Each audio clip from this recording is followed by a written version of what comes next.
Welcome into the A-List podcast. I'm Kwani A. Lunis, joined by A. Sherrod Blakely, my co-host with the most, as you say. How are you doing today? I'm doing good, Kwani. How are you? I'm doing well. Doing well. I haven't let the fame get to my head just yet. I'm just glad that you haven't elevated yourself to human bobblehead status. Because once you hit that HBS zone, there's no coming back from that. So I'm glad to see that you've got time for us little people. Now that you Wait, get a what's little bit human more. bobblehead status when you have your Well, own that's when you bobblehead? get so big, you just walking around like a human bobblehead. Oh, You yikes. get that big in life where we can't say anything to you, and we actually have to get a chiropractor because to deal with you because we're so looking up to you all the time. We get the stiffness in our neck, but you Okay. ain't there yet, Kwani. And I'm glad Okay. I'm glad you still got time for us little people. Much No, that's appreciated. not a goal, so I'm gonna keep that in mind now. Yeah. Well, one thing that is a goal is that we'll obviously get into the Celtics and specifically for agency. And when we were putting the show together, the Celtics and their free agency they had done about as much as you and I have done Mhm. as far as bringing in talent to Boston, which was Right. nothing. And then the gift that kept on giving when he was a Celtic, Enes Kanter, is back, This is so baby. funny because last week you asked me about, I think you asked me if we would want to see him back here in Boston. And I think I said We no. Oh, no, we no, that was spoke into Javante, actually. existence. That was Javante because of the social media stuff. Javante and his different players, but definitely have Same. that engagement, Mhm. giving you content, giving you something to talk Yes. about. And the thing I like about Enes Kanter, and he got into this to a certain extent when he was in Boston, but just his views beyond the playing field, the way that he's got a lot of different things going on with him as far as things that he's passionate about Yeah. outside of basketball, things that have a much more global impact and things of that nature. And I love that about him because whether you agree or disagree with him, the fact is he's not about that shut up and dribble lifestyle that I think some people want athletes to be about, which I always find interesting because the fact that you're a basketball player doesn't mean you're a human. Right. Because if you work at the nearby Foot Locker or you work at the local grocery store, when you get with your people, when you get with your friends, when you're around folks, you talk about stuff other than your job. You Exactly. have interest beyond what your job is, and so I've never understood why we should think athletes are any different. Now, obviously, with athletes, you have the potential to you know impact the decisions and impact the thoughts that others will have on issues. But for the most part, you kind of whatever lane that you're in, that's the lane that you navigate in. And if people want to rock with you, they can. And if they don't, they don't. Yeah. The days of Republicans buy sneakers too, that Michael Jordan infamously said years ago, that's no longer the case. I love the fact that he has a voice outside of basketball. But if you want to keep it strictly on basketball, Yeah. he's considering what they are getting from him, considering the role that he's going to play. This is one of those signings. All I wanted from the Celtics was to feel like, that's not bad. Hmm. Because I know they can't make a big splash, and they're not going to overpay for anyone. It's basically, that's not bad. And this is actually a good sign. He's actually a player that can help them, Yeah. and it's not going to break the bank. So I'm cool with this sign. What about you? Yeah, I agree. I think when you look at the depth of the big man role for the Celtics, when Ennis was here, a lot of that responsibility fell on him because it was Right. just him and Robert Williams. But now that Al Horford's back, you're not really relying on just one person. It looks as though I'm not sure what Ime Udoka will decide when it comes to his depth chart, but either way, it will seem like at least they're splitting duties versus one person being solely responsible. And then them both having that veteran experience on the floor, I think is very important. Obviously, I think we all can agree that Al will take on more of a leadership role, but having Ennis back, he does know the organization. He's familiar with the fan base and the fans overall in the city. I think it is a good fit, like you said. At first, I did question it when I first Hmm. heard that he was re-signing that 1 year deal, but now that I've thought about it a little more, it definitely does make sense, especially with the limitations of the salary cap for the Celtics. That's a steal, I think, in that sense. Yeah, but the couple things. One of the things I do like about it is that when Brad took over, one of the things he did talk about was that he wants to get guys on the team that can basically augment / complement what Jalen and Jason do. Mm-hmm. And when they played with Ennis, they were pretty good when they were all on the floor together. I think I think their plus minus was like almost 10 per game, which is really good. Yeah. But getting all three of those guys together at the same time, playing at the same time with injuries, illnesses, et cetera, so on and so forth, was a lot harder to do. But the one thing that I will say is that around the time when they announced that he was coming on board was around the time that Aaron Baines was let go from Toronto. I did see that, and, yeah. And Aaron Baines, he was making like $7.5 million a year in Toronto, which was way more money than the Celtics were willing to pay for him. But if he's released and you can get him for pennies on a dollar, it might. But the problem with him is that one, you already had Enes in the fold, and two, Baines has some physical issues that will keep him out of the Olympics going forward, which is great news for Team USA, because that Australia team, one of the things that they could have given the U.S. some problems with is their size. So Aaron Baines out of the mix, good for Team USA, not so good for Australia, obviously not good for Baines. But that's the only hesitation I had when they got Enes. It was just like, they got Enes, but damn, they could have. But yeah, no, that's a really good point. Because I just remember how well Baines and Al Horford played together, and it was, to me, it was a really surprising 1-2 punch in the front court, because Baines was a better pick and roll switch defender than I thought he. I thought he was just this big Australian redhead stiff who nice guy, funny as hell, but he's not really moving the needle as far as being a basketball player. But I thought he did a great job of helping solidify and anchor that defense along with Al Horford. But it's just not. It just wasn't meant to be. And when you talk, the guy that a lot of Celtics fans had eyes on the ball, New Orleans, and he was one of the first guys off the board.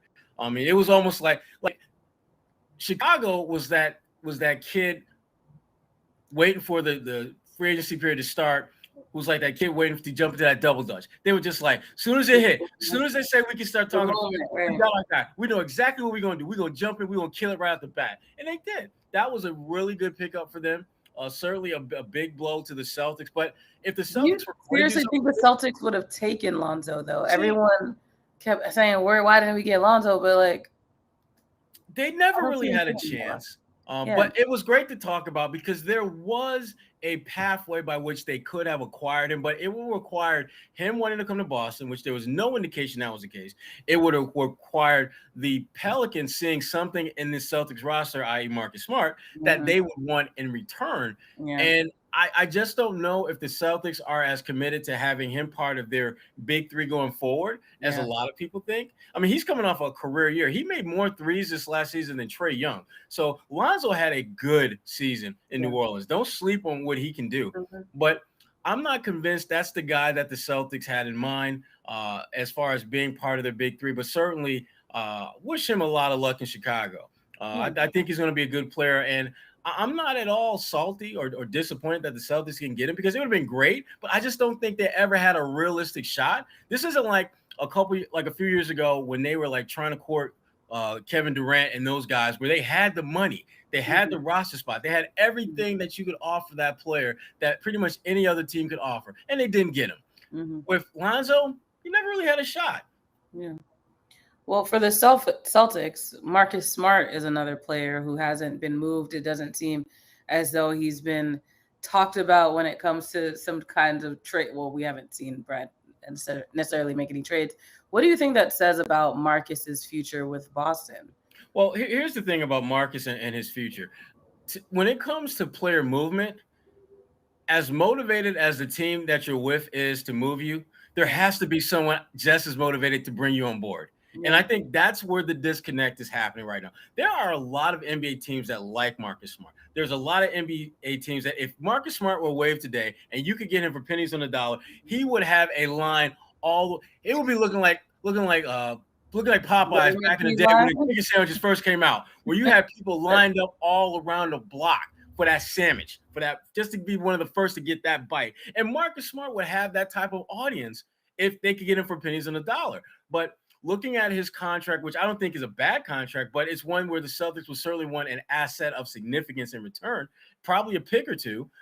When you look at the fact that he's going into this final year, which means that there's no guarantee that you're going to be able to recoup what you invest in him. And let's be honest, Marcus's game is more of a specialist. He's an elite defender. He can make big shots, but the downside is he's going to take a lot of bad ones. He's going to have games where he's just not going to be able to significantly impact the game as much as you would like. And again, teams have to weigh whether they want to make that investment or not. And so far, there hasn't been a situation that made sense for the Celtics or for Marcus. The good thing for him is that he will be a free agent next summer, and he will get, and that's when he can get the true test of what his value is. But if I'm a Celtics, I'm not going to move him just to move him. I'm not going to move him just to get him off the books unless he tells me he wants to leave. Because to me, this is my thing. When players say you need to trade me, I'm not going to fight that. Yeah, I'd rather you off my roster. Because look, I think people, they forget how bad it got in Houston near the end with James Harden. I mean, James Harden he looked like Anthony Davis as well. What's that? Even Anthony Davis in New Orleans. Right. But I think about James Harden, where it was looking like he was showing up at games. He might as well have had a Slurpee in one hand and a taquito in the other. I mean, he was just like bro man chilling. And he would go out there because he's so ridiculously talented. He could be fat and out of shape and still get 16 and 7. But you knew that this is just a bad look. You got to do something about this, because he was not engaged at all. And once he got to Brooklyn, lo and behold, you got him dropping dimes. He giving you the 25, 10, and 8 3-pack every game. Brooklyn, all of a sudden, he's doing everything that you thought he could do, and you saw him do at Houston at times, except he seems happy about it. He wants to do it. And so you don't want to keep a guy hostage in this league. And Marcus Smart, I don't think he would be a James Harden, but I do think that when you go out and the world knows that you want out, and that team is saying, well, we don't move you, this is not going to work. Because everything you do as a player is going to be hyper scrutinized, and it just won't be fair to Marcus. He could have a game where he goes like 4 for 13, and it could just be one of those nights, because everyone has those nights. But if people know that you want out, they're going to look at that differently than if he just had a bad game. They're going to look at it, he was intentionally trying to not play well, which I don't think players necessarily do. But James Harden is the exception to that rule, because he was doing every damn thing he could to say, Houston, y'all see what I'm doing, y'all, right? You see this, right? You see that Slurpee on a bench just waiting for me, right? You see my taquito. You see my Mexican food right next to me, right? All right. You see that? Yeah. Trade me. Marcus will not do the Celtics like that. He will give, but the thing about Marcus is he has those games where he just doesn't play well. Yeah. And I do think people will lock in on that and use that as an excuse for him not wanting to be here, when in fact I think it'll be just what it typically is. He just has a bad game. Mm-hmm. And he still is the longest tenured Celtics, going on 8 seasons Currently. Yeah. So, but again, it's, and you're starting to see more and more movement throughout the league. Marcus is staying, but then you look at another former Celtic, Kemba Walker, is on the move again. And here's my thing about Kemba Walker. And I love Kemba. Okay. I do. I love Kemba. I love everything that he's about as a player. But for the Oklahoma City Thunder to buy him out, it tells me two things. One, it tells me that Kemba's value, which I didn't think was particularly high, is worse than I thought. Damn. It's worse than I thought because they didn't take a bad deal to get rid of him. They took a financial hit to get rid of him. And Kemba and Oklahoma City, they did exactly what we're just talking about. When a guy says he wants out, which Kemba clearly wanted out, he wasn't trying to be a part of rebuild. And then that's what you do. But if you are a player of a certain value, you already know what the secret sauce is to get a deal done with OKC. Give them a pick or two. That's all you got to do. You can, if you say, hey, look, I got this piece of lint and I got a rusty nail, and OKC is like, okay, I'll take those, but give me a first round pick, and we can make it happen. They could not get a deal done for Kemba, and it says a lot about his value, because you can rest assured they try hard as hell to move him and trade him and get something in return, to the point where they realized they just couldn't. And that scares me a little bit for Kemba, because it means that there's a reason why, because teams did their homework. And so it makes the deal that the Celtics did with Oklahoma City look even better. Yeah. They were able to get a deal done for him. OKC wasn't, and everybody knows OKC is all about doing deals these days. So shout out to Brad Stevens for actually being able to get that deal done to move Kemba. And again, I wish the best for Kemba in New York, which is where he's reportedly heading. But assuming he stays on that roster, it's definitely a homecoming for him. But it does make you wonder: is it that lingering knee injury, the surgery that he had?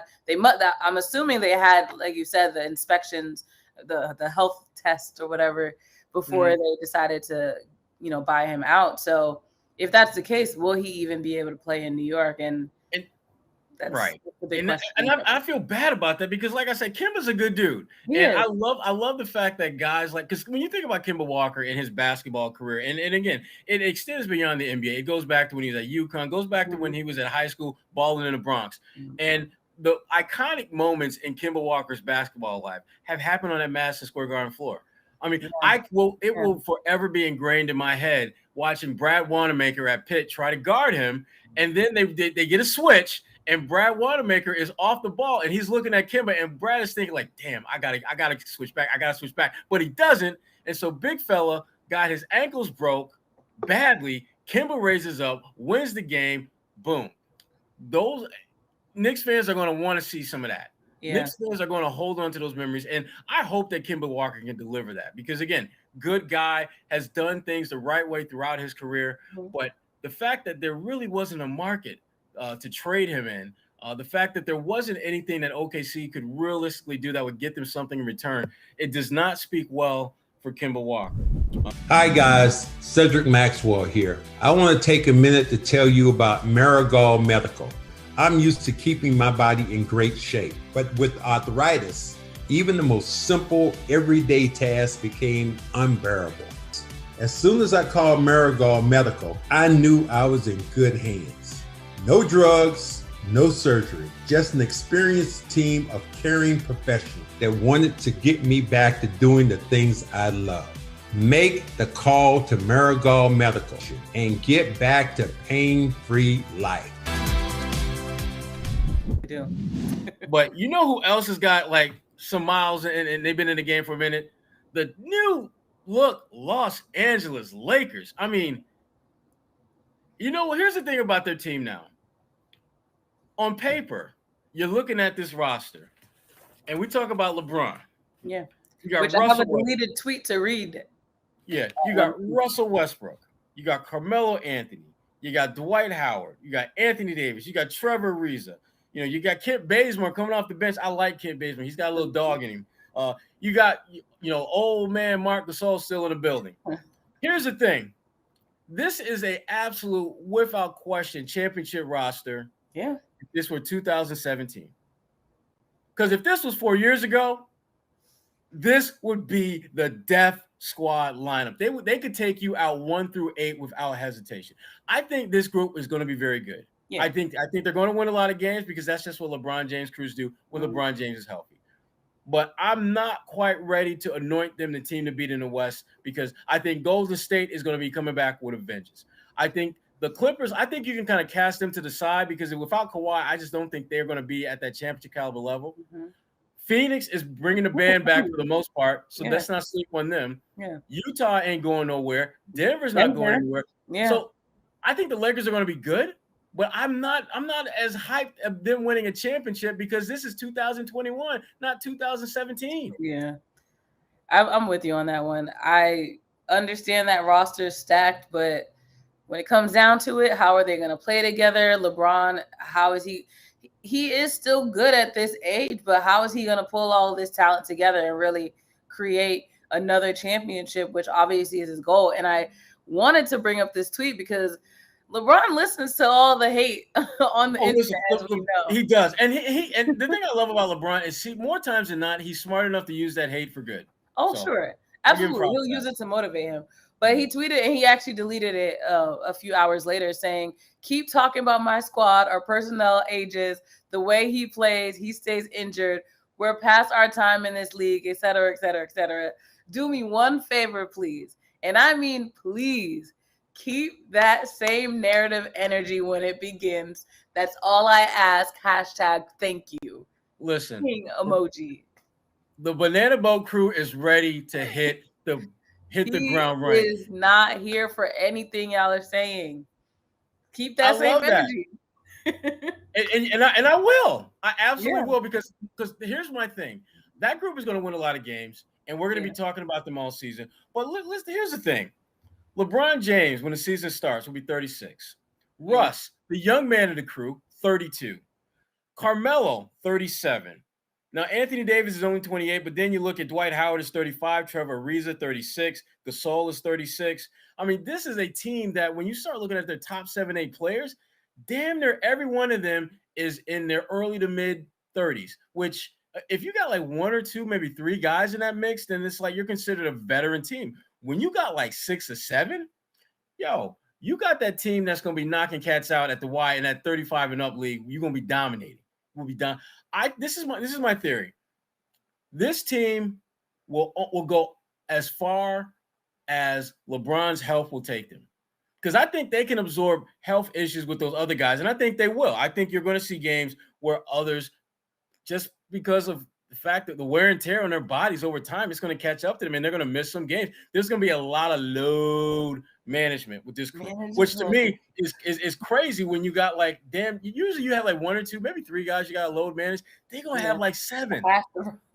They're gonna have. I mean, it's just like they're gonna be like that pickup team where it's just like, yo, are you in? I don't really feel like going in there. What about you, man? They got me down for 28 minutes. I'm at 26, and it's just like, who won in the game? Who will play? And LeBron's gonna be like, all right, y'all, I'll play. I guess I'll play. And that to me is what makes me nervous about this team. They've got so many guys that they're going to have to manage their minutes. It's going to be hard for them to get to the finish line where all those guys are healthy, fresh, ready to play, ready to contribute. That's why, again, out West, it's going to be hard for them to get out West. And if they somehow manage to be the last team standing out West, the champs, Milwaukee Bucks, they ain't going nowhere. Shout out to my man Shimmy Ojale latching on with the champs. Yeah, shout out. I don't know if you had a chance. I think it was on Instagram or Twitter. I can't remember, but he did. Thanks for letting me be here in Boston and getting to know the fan base thing, and it was really cool. But for those of us who know Shimmy Ojale, that's such a Shimmy Ojale thing to do. So I wish him the best of luck with the Bucks. But you got Milwaukee, you got Brooklyn, who that big 3 is, and here's the thing, they were really good last year, I thought, in terms of their overall depth. They're as good, if not better, this year. Miami's stacked now. Yeah. I mean, one of the guys I know we talked about a little bit was Patty Mills, and just how he could be a nice addition to the Celtics, someone who might actually play and help them win games. Now, the Nets got him, and he's not going to play a ton of minutes, but he's a guy that, if a couple guys go down, or if Kyrie's having, one of those Kyrie days and he doesn't want to play or doesn't feel like playing or can't play, you got somebody who can go out there and get you some buckets. Yeah. Someone can make some shots. So the Lakers are going to have a very difficult time winning that next championship. And for Celtics fans, that is absolute news to their ears, because the one thing Celtics fans don't want to see, it's not even about just the Lakers having success. Yeah. They are now tied with the Lakers for the most championships in NBA history. And the last thing green teamers want to see is the Lakers raising banner 18 before they do. Yep. That's the last thing they want to see. Especially when they've been holding on to that lead for so long. Especially when Bill Russell and the boys gave them a nice lead. Exactly. They gave them a nice lead. So that Lakers team, though, if you're the Celtics, I mean, you're and we'll talk about the Celtics in a little bit, but that Lakers team is going to be very interesting to see. And along the same lines of being interesting, and I wanted to talk to you about Bradley Beal, who we've talked about a lot, Ben Simmons, him and Kwani all day, and then Dame Lillard, who again, that's another name that you're going to hear from time to time interspersed with the Celtics, because Dame Lillard is looking more and more like a guy who is, at some point, whether it's official or not official now, he's going to be looking to be moved at some point. I think he's at that point in his career where it's not about money. It's not about all-star appearance. It's not about the fame. It's about being in a place where you can be a winner. Exactly. He wants a ring. Exactly. You're trying to get that ring. You want to put a ring on it. Yeah. So I'm curious though, Ben Simmons. I mean, what would you want? Would like how? I guess what would you be willing to give up for Ben Simmons? For the Celtics? For the Celtics or any team, like what type of player or players would you be willing to give up for Ben Simmons? Or what would you want from Ben Simmons if he were to join your team? Crickets, insert cricket sound. That's okay because that's like saying what is Ben going to do when he's wide open at the basket? That's my thing. I'm trying to figure out how he would fit in on this. I'm thinking current Celtics roster. Obviously, things would be moved around for him to be on the Celtics, and I would imagine that would be one of those you got to give up Marcus Smart things as well. That would be and if that was like the biggest piece that you got to give up, then you're probably okay with that, especially with Marcus going into his last year and you unlikely to re-sign him for the kind of money that he wants. I think with Marcus Smart, it'll be a situation similar to what we just saw with Evan Fournier, where there's the player and the value the player believes they have in the league, and then there's the league validating that value. And then if you're the Celtics, like, they think you're worth that, but we really weren't looking to pay that much. And so then they leave. And all is good. But for me, with Ben Simmons, I honestly think at the end of the day, he's not going to be traded. I don't think, and here's why I think that, because Philadelphia, I think right now is asking way more than Ben Simmons is worth. I mean, they're like asking for like a young, talented, on the rise, quasi all-star, and they want picks. And teams are like, wait a minute, you want me to give up a quasi starter who, by the way, can probably score, and give you a couple of picks who are probably players that when you draft them are going to be able to score, for a guy who is not going to forget about score. He ain't even trying to shoot. He has actually regressed in terms of being a scoring threat than from what he was when he first came in the league. And you don't see that from young players. Guys in this league are like chomping at the bit, foaming at the mouth to get shots up. They want to shoot. They want to get buckets, and he's complete opposite of that. And I think Doc Rivers is just going to run it back. And I think because they're not going to get the kind of offers that they feel are frankly worth moving him for. They need to lower the number and let him go elsewhere, though, because it doesn't seem like he's going to be successful in Philly.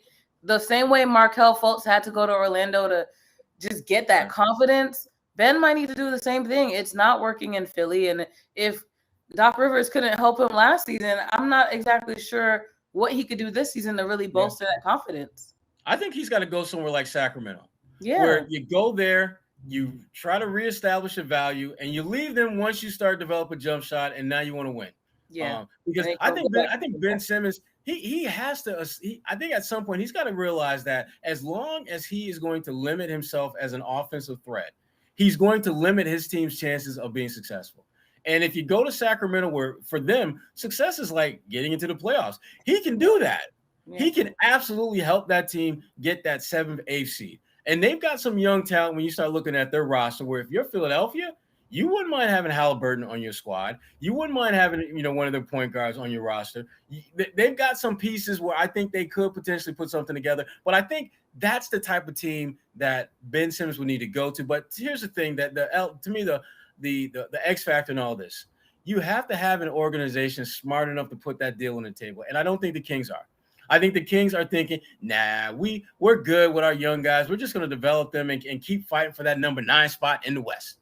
And I'm thinking like, okay, but Ben could actually fit in well with your guys who like to score, because he'll be good with that. And you won't have the pressure of trying to win a championship. Just get to the damn playoffs, and shit, that'll get you damn paraded in Sacktown. If you get to the second round, you might have a statue raised. If you get into the second round of playoffs, you just might get a statue first year in a job. So he needs to be in a situation where winning isn't it isn't winning or bust. It's just success is simply getting to the postseason. What you do there, that don't matter. Just get there. That's what they want. That's a really good point. The big market life, Philly, Boston, New York. I mean, New York's questionable, but these big cities, they want winners. And if Ben can't put up threes at the moment, then that's not really. I would love for him to just put up layups and dunks when you got something. Because the lasting image that we all have, that most of us have been, is him having a layup in a series clinching game, and him passing to a guy who was contested, and then him admitting afterwards that he passed because he thought he would get fouled. That's look. Say what you want about Giannis and his jacked up free throw shooting, but Giannis ain't backing away from no chances to score. He ain't trying to dodge guys who are trying to foul him. In fact, he embraces that. And when he misses the free throws, he's just like, okay, I'm still coming. You do realize that I'm still going to try to dunk on you. And if you foul me, I'm going to shoot them free throws. I may not make them, but I'm still taking them. I'm not going to be scared of the moment. And now, you had mentioned, Kwani, a second ago about just winning and markets and things like that. And when I think about Bradley Beal, I think that's a bigger deal for him. I think he really, if he is to be moved, it's going to be to a major market. And we were talking about this on Garden Report a couple nights ago, and we kind of floated this idea, and I think there may be something to it, that Bradley Beal and the Celtics and Tatum, they may be playing us all for the long game, where they're going to say all the right things now. Yeah, he's a great player, well, blah, blah, blah. And already have an idea that maybe he's going to be on that 22-23 Celtics team. Because at that point, he could join, and the core, specifically Jalen and Jason, won't have to leave. You won't have to trade one of them in order to get him. Because his thing is what most of really good players are who are in bad situations. They want to go somewhere where they're winning. He knows coming to Boston, if Jalen leaves, it doesn't significantly increase his chances of being successful. So play the long game. Be a good soldier. Let the Wizards put this, that, and the other around you. And then when next summer rolls around, flash the peace sign. But if I'm Beal, why would you want to wait? Because if you prolong any opportunity to potentially get injured, potentially anything. I don't want to, but the NBA is not a given year by year. So when you have the opportunity to dip, you dip. Right. But I think for him, it may be, again, the long game is winning. And remember, Bradley Beal's I think he's 28 years old. Mm-hmm. So it's not like he's this ain't Carmelo Anthony. Yeah. The only member of the Banana Boat crew who's never been to the NBA Finals. So I'm part of me wants the Lakers to at least get to the NBA Finals, or at least get to the conference, and get to the NBA Finals, because now that CP3 has been there, Melo's the only one of the Banana Boat crew that ain't been there. And that's kind of jacked up. Whenever you get together with your boys and they all have the same experience. Yeah, LeBron got 4 chips. Wade's got 3 chips. Paul came 2 wins away from getting his first chip. And there go Melo, one of the all-time great scorers in NBA history. You got none. You in the corner. You're not doing the corner. You're just sipping your drink. Right. You're talking. You sipping your drink. Somebody joked on Twitter, they might as well just bring Dwayne Wade out of retirement. You might as well. You might as well. Dwayne would be the perfect add-on to that team. He probably still got it too. I would love to see him back on the court. I think Dwayne still got maybe 10 minutes in him. Right. To get you maybe 3-4 points. Either beginning of the game or the end of the game. Somewhere important. Start him. Right. And take him out when you make your first substitution, 6, 7, 8 minutes in the game, he's coming out. Give me 4 good minutes and then we're done. Mm-hmm. But I think Bradley Beal, I think that he wants to give the Wizards one last chance, and I think he's also has a sense of where he would want to play. And I think it's great that him and Tatum are spending so much time together this summer, getting to know each other beyond just, you used to be my babysitter. And now they're adults. It's different when you get older and you get that connection with someone. Right. Get to know them on that level. Right. And getting a chance to play with each other. I mean, even if it's just practice, just actually getting the feel for what he likes, what he doesn't like, little things that mean so much to players. He's getting that opportunity over the summer. And I'm looking at that free agency class, and Beal just makes the most sense, particularly if you can find a way to add him to the mix and not cost you Jalen and Jason. And if truth be told, even if you were to make it move for Beal, does that make you a top 4 team in the East? I don't think so. Does that make you a championship team? Hell no, definitely not a championship team, let alone top 4. So if that doesn't move the needle significantly, why would you do that deal? That's a good point. So my gut tells me that they're going to play the long game with him. And as far as Dame Lillard is concerned, you'll hear his name come up as someone that the Celtics maybe they should target. Yeah. And I love Dame. I love the fact that he be knocking down shots from the logo. Logo Lillard is one of the better low key nicknames out there. But I ain't trying to bring him to the team. I'm not. I just think that his defensive deficiencies, it's like getting a better version of Kemba Walker as far as a guy who can score, a guy who can make some really, really great plays. But is he the piece that can take you over the top? And I'm not sure. I don't think Dame is that dude. And again, no shade at him. No, he's got his game is awesome. I love watching him play. Yeah, same. I just don't think he would be a guy that would put this team over the top.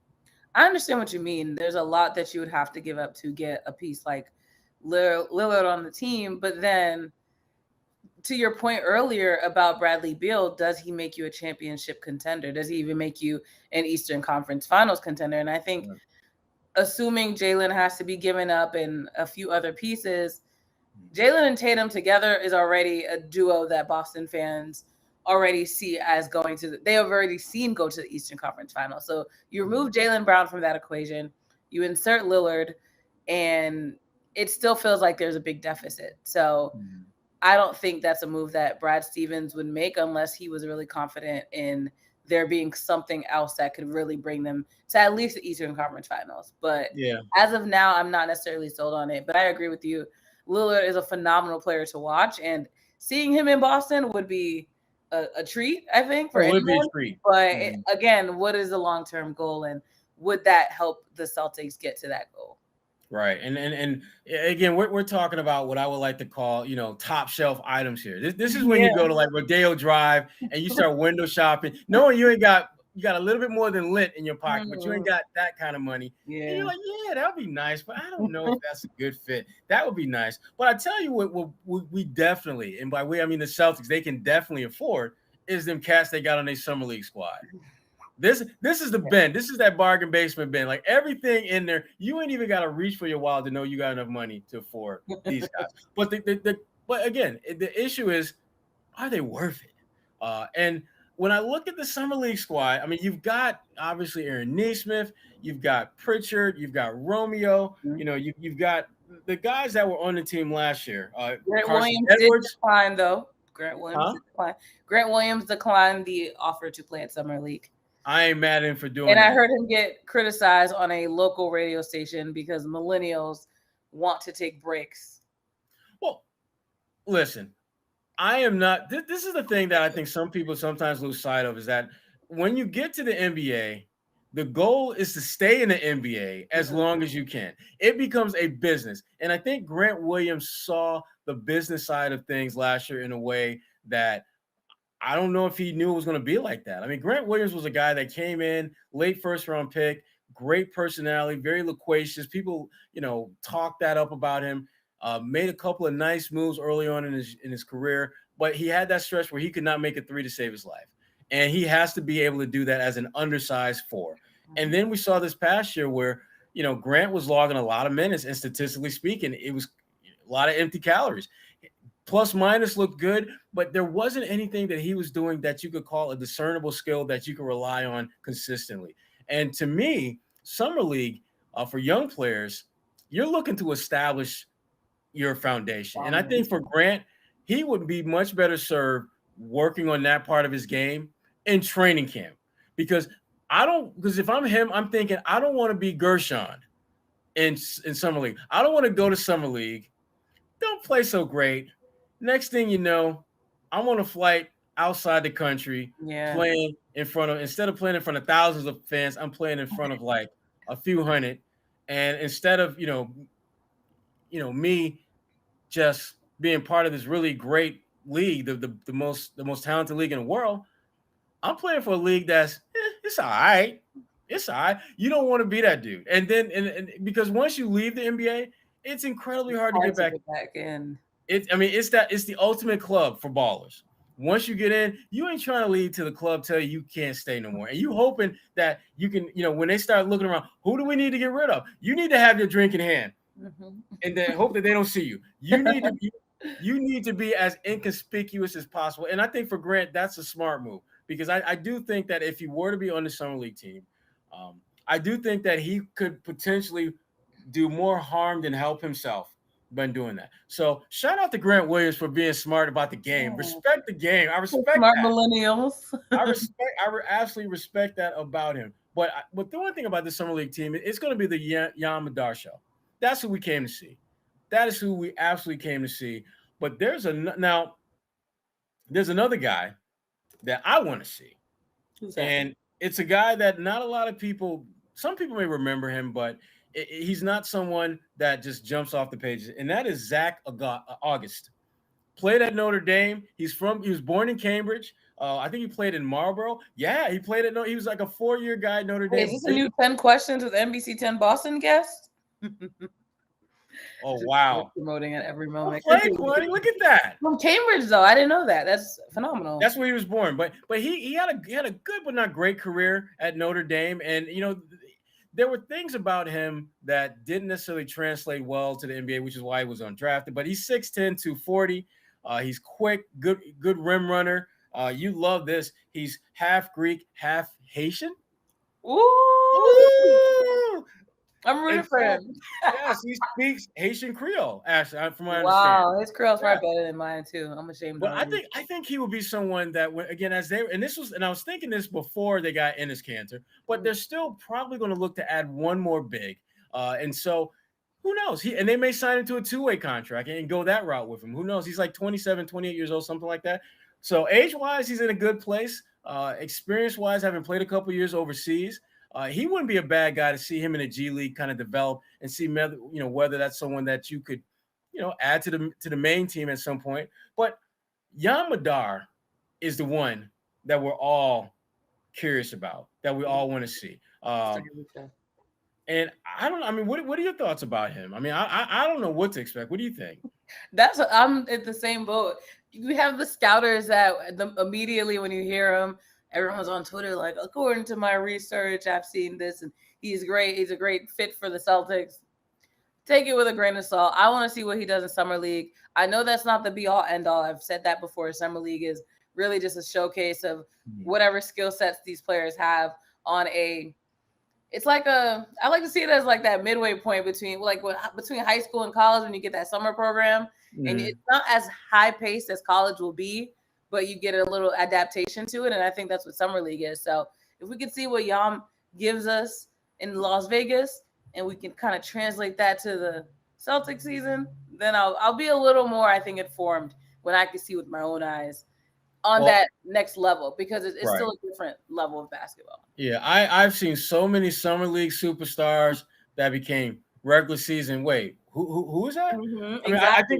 I think about a guy, Carson Edwards. I mean, Carson was great in Summer League and hasn't been that great as a pro. I'm glad that he is on the Summer League team, because he's a guy that I do think has to establish some value. I do think that there is the potential for him to get Gershon if he doesn't play well.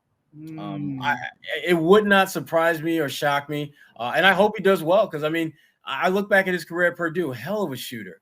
Look back at some of the games he's had for the Celtics where he showed flashes of being that elite Vinnie Johnson type of scorer off the bench. But there's never been enough consistency with that to where you felt that, okay, we can put him out there and he can help us. Carson has to figure out how to help teams if he's not making shots. And if that's the only way that you can significantly help teams, damn it, you need to make them shots. You need to make them shots. And that's all you have to do. Yeah, I mean, that's what you got to do. And so he's a guy that, again, I'm looking forward to seeing what he brings to the table. But it's going to be all about Yam Madar in Summer League. And I'm just hoping that Carson Edwards can get enough touches to where he can show what he can do. And I'm hoping my man Zach from Cambridge can play well enough to where he at least gets on the radar and becomes someone that they can give some thought to, as far as, is this a guy we can add to the roster, or is this a guy that we should maybe talk about doing a 2-way?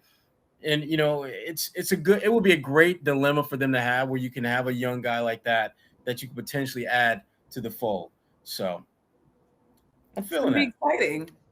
I'm actually looking forward to Summer League. That sounds. I am too. I'm looking. Well, first of all, it's Summer League, and we haven't had Summer League in just too damn long. And full disclosure, being out there in Vegas, it'll be good to see some folks I have not seen in a long time. Yeah. A lot of members of the media that I'm used to just kind of interacting with, haven't seen in months, some in a year and some change. folks that I've been calling on the phone, different executives, and just having conversations with them. It'd be nice to have a face-to-face where we can actually, there's like the stuff that we talk about, and then there's like the bullshit that we talk about. Yeah, and that's how you keep those connections with people. Even when you covered the Celtics and you were in the locker room versus doing a Zoom call, it's just the little things of like, oh, I like those shoes you're wearing, and building that relationship. So I completely understand. Exactly. So I will be looking very much forward to that. And I'm also looking for, and again, we're not there in Tokyo, but Team USA, Jason Tatum, did they finally figure out the secret sauce to start balling? They look pretty damn good. They always figure it out. I feel as though I have that media bug as do you, where you're supposed to freak out at the beginning, and then you're like, dang, we should have just waited a few more games for them to figure it out. But we'll see. I'm not sure yet, but like you said, Tatum is doing his thing out there in Tokyo. Yeah, and the cool thing about them is that, well, it's not really cool, but along the journey, you got to get some breaks that you just can't plan for. And for them, I think Aaron Baines and his health situation with Australia, which is the team they're going to be playing next, that benefits them. That without question, it helps Team USA. And then when you look at the teams that are probably the most challenging for you, France and Slovenia, they're going to knock one or the other, a watered down Australian team, and then the last team standing between arguably the two best teams outside of your own. So they're poised to really claim that gold medal, but it's not going to be easy because so much of their success up to this point relies on shooting, because they don't have the size, they don't have the muscle to just bully ball teams. They have to make shots. And I thought Popovich has made some very interesting tweaks. He's actually done what all great coaches should do, and that's play the guys who are playing well and sit the guys who are not. Dame Lillard is used to finishing games. He's a great finisher. The other night against Spain, he wasn't looking so hot. So what did Pops do? Sat his ass down and rode the guys who are playing better. And I think they're at that point now where guys understand that, you know what, if I'm not playing as much down the stretch and I'm like 4 for 13, that's probably why I ain't playing as much. And damn, that kid that is playing like Tatum, okay. Tatum, yeah, he's like 6 for 11. He's done it in like 15 minutes. Okay, I get why he's out there playing. I think at this point, fellas have had to put their egos on the top shelf and let it stay there till they get that gold medal, because they know at the end of the day when they get back to the league, Dame Lillard, I'm still gonna bust y'all for like 40. Y'all know that, right? I mean, I may not be playing in the last 8-9 minutes of this game, but you do know I'm still logo Lillard, and Kevin Durant. Yeah, listen, I'm still the Slim Reaper, bringing chaos and havoc to every team that tries to guard me. So don't get it twisted. If you see me go like 6 for 17, don't think that I can't bust y'all when I'm playing in the league that pays me. So I think guys, Popovich, I think, has finally figured out and got a comfort level with this group, because every Olympic team is different. Every relationship, even if you've known guys and you've seen them for years, that team is different than the previous teams that you've had. And you've got to develop a level of just comfort level with them. And I think the U.S. is there. And I do think they will win the gold medal. And I think they're going to kind of show out when they win it. I don't think it's going to be nearly as close as people think. I got a feeling they're going to go there. They will go there. I expect that gold as well. But one thing I thought of while you were talking was the fact that this last 365 days and even beyond, when the NBA shut down in March of 2000 and what year are we in? 20. And you think about the general NBA player, assuming their team went to the playoffs in some form or fashion, they haven't stopped going in over a year. Right. So for them to be on this international stage, finally figuring out what's wrong, Coach Popovich, like you mentioned, making those adjustments, I'm proud of Team USA already. Obviously, I want gold. I'm not here for that silver or bronze. We ain't trying to be with no participation awards. We ain't trying to get participation awards. I don't believe in that. But overall, I think all those players deserve some kind of kudos, because it's been a long year and I don't physically play a sport. So I can't imagine having to barely have an off season over the last year and a half, barely have a vacation day, and then still be able to perform on the highest athletic stage in the world. So yeah, and I look specifically at a guy like Drew Holiday, who just came off winning a championship. After a championship game. And he's It been like, it played. yeah, he's been like one of their I mean, if you had to go down the list of like who are the top 4, top 5 players, he's on that list. That's And wild to me. it's crazy. And I love the fact that again, he's just stepping up. He's not tripping. He's like, look, I'm just gonna ball out. That's but I do feel bad for Devin Booker, who had to be around him on that flight over after catching that L. That's Devin Booker. I give him mad props just because, you know what? I don't know if I could have been as cool with everything the way he has been. That's a long flight to think about the fact that you lost to this dude too. And the fact that you're trying to get that out of your mind and out your system. And the minute you get up and get some damn peanuts, there goes you again. You can't go to another country and decompress because you're going to the same country as the person that just beat you. Yeah. I mean, Dan, I saw Drew for like too damn long and you still here. I see Chris Middleton, you know, and I appreciate the fact that Chris and Drew weren't petty about it because they could have been real petty. They could have just been like, what's up, Dad? How you doing? You good? You good? I mean, you want to assume they weren't petty. Who knows what's behind the scenes, what's going on? But I think if they would have got petty, I think Devin would have tweeted about it. I think that might have been what he did after he did whatever he would do when they came at him like that. Devin is no punk. Devin is a real one. I've gained a lot of respect for him. When he got in Jokic's face during the playoffs, knowing damn well Jokic has got like family members who are like, he got family. He got that kind family. If something go down, family there, they ready. And Devin don't care. Devin's I respect him, and he's one of those guys that I would think long and hard about just going there with. But anyway, Devin's a pro. He's handled himself like a pro. Drew, same thing with Chris Middleton. They're pros, and we are pros as well.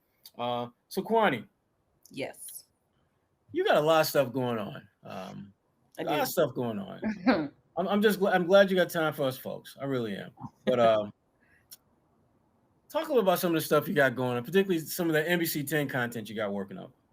Yes, the show, The Hub Today, is now in its second week on NBC 10 Boston. So you still around for a second week? I'm still around. I made it to 2 weeks. I don't know. You gotta keep me in your prayers.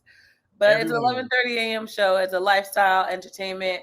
I've been doing the Olympic update. So after the last Olympic update, I'll just be doing a whole bunch of other things. But it's been fun already. The energy is crazy fun. And I never consider myself to be a morning person overall. But being on this show has definitely been an amazing experience. So if you have the time, be sure to tune into NBC 10 Boston in the morning. You can also stream it. So if you don't have a TV, you can just whip out your phone and watch it there. And I've been posting some of the clips on my social media pages as well. So I am busy, as you said. We're still doing 10 questions. The digital series, I just booked some big guests. Well, I didn't book them. I asked a request for them. I got to see if they actually get approved. But I'm trying to keep the momentum of all the big names I've had already. I'm like, all right, can we just keep this up? So just keep an eye on NBC 10 Boston. Nice. I've been busy, so it's worth the watch. Good. Yes, you have. And good stuff too. I mean, you're highlighting some of the stuff that they're talking about with the Olympics as far as social media is concerned. And there's a lot of chatter going on right now with Olympic athletes and some of the issues that they're dealing with. And it's been good to really kind of encapsulate that stuff the way you have. So good stuff, Kwani. Good Appreciate stuff. It. What have you been doing? I'm trying to stay as off the radar as possible, but you know how it is. Doesn't quite work that way. Just a lot of this free agency stuff. I'll still be kind of involved with that. I'll be at Summer League next week in Vegas, doing some stuff for Bleacher Report as well as CLNS Media. I'm still writing a lot of Olympic columns for ebony.com. And just staying busy. I mean, just keeping busy, lots of stuff. My kiddies come back to school at Boston University in a few weeks. So that'll be fun to kind of get them back into the swing of things. And other than that, just trying to stay busy. Well, that was another podcast in the books. I've lost count. Shout out to Paul Pierce. You know why? Why? Podcast number 34. Shout out to the truth. I like that. That's what we do here. We keep the truth on the A-List podcast. Trying to keep the truth and keep Kwani from being a walking bobblehead because that too. That's starting to blow up a little bit. And when people blow up, sometimes the head blows up and then Next thing you know, you got the human bobblehead walk. I had that issue with your boy Kyle Draper, but that's another story.